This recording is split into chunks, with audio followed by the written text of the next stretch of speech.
2 summers of drought and a killing frost ruined the harvest. Everywhere people were starving.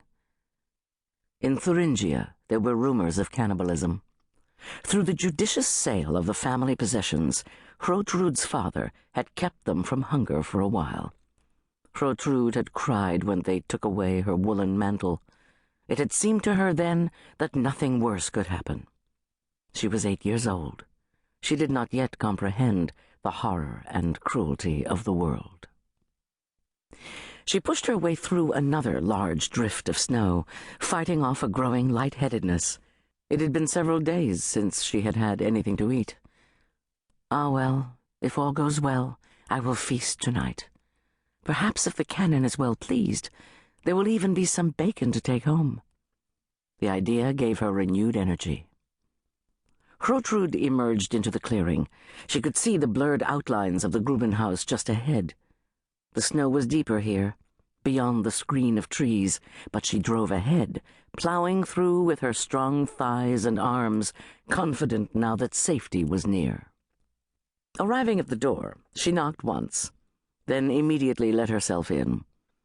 It was too cold to worry about social courtesies. Inside, she stood, blinking in darkness. The single window of the Grubenhaus had been boarded up for winter. The only light came from the hearth fire and a few smoky tallows scattered about the room.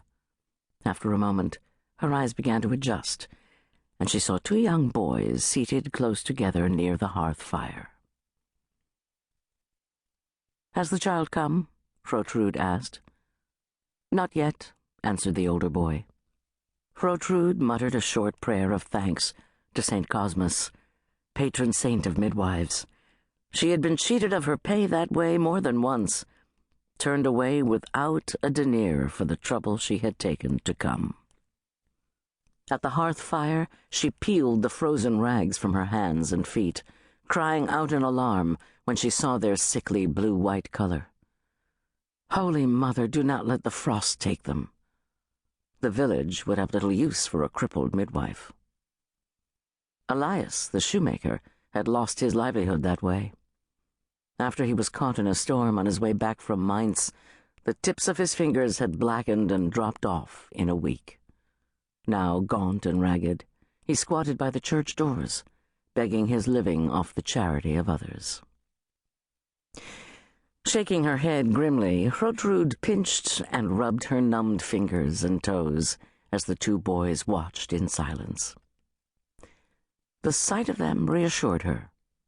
It will be an easy birth, she told herself, trying to keep her mind off poor Elias.